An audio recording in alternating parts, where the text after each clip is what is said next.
let's talk about the digital front door. It's the very first thing your users interact with. But for so many products, it feels more like a barrier than a welcome mat, right? Today, we're going to dig into a really fundamental shift in how we think about security, a move away from those frustrating signups towards something way better: instant, frictionless access. I mean, think about it. The last time you tried a new app, you were probably curious, maybe even a little excited. And then, bam, you hit the wall. A maze of forms, crazy password rules, and email verifications.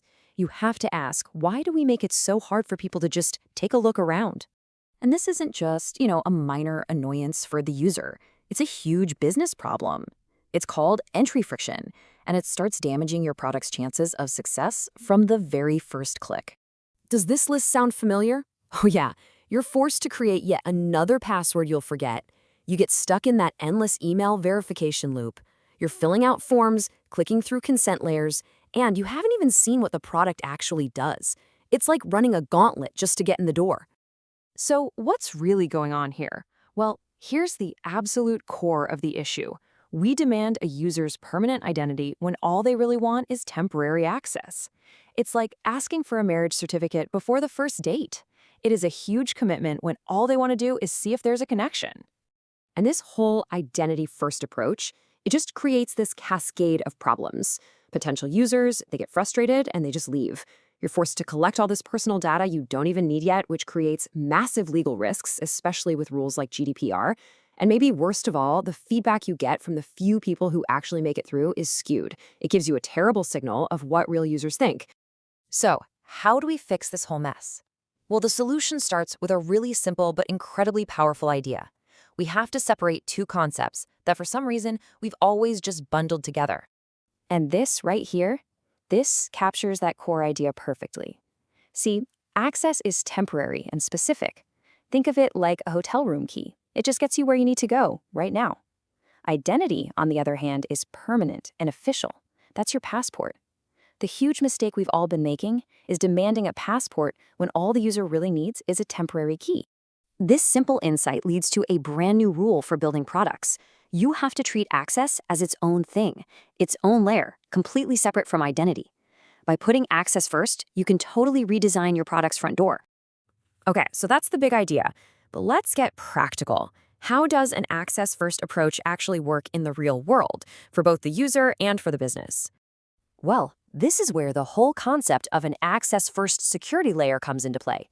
The entire goal is to manage who gets in and control what they can do, all without forcing them to create a permanent user identity up front. So here's what that feels like. Instead of creating an account, a user just gets a temporary session.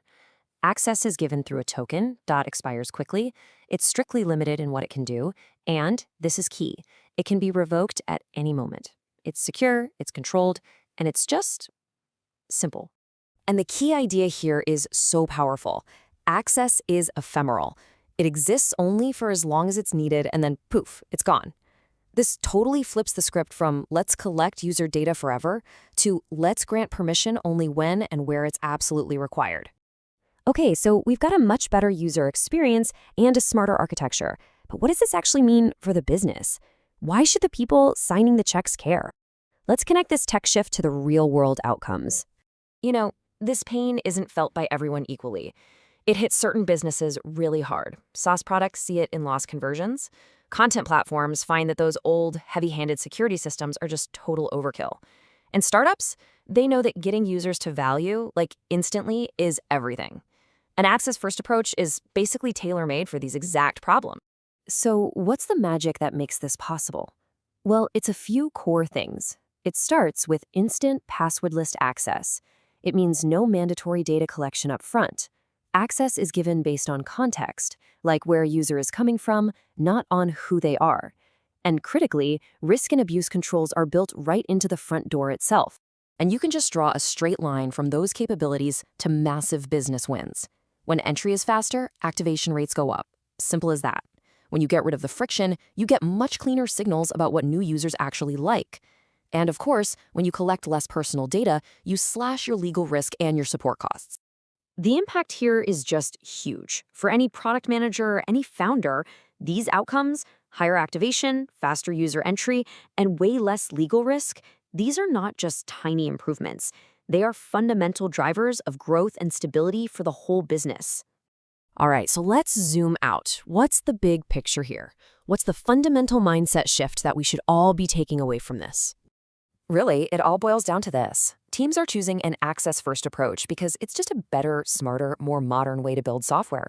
It's faster to integrate, it creates a calm and respectful experience for your users, and it bakes a privacy-first mindset right into your product from day one. So that leaves us with one crucial question to ask about our own products. Is your front door built around identity, or is it built around access?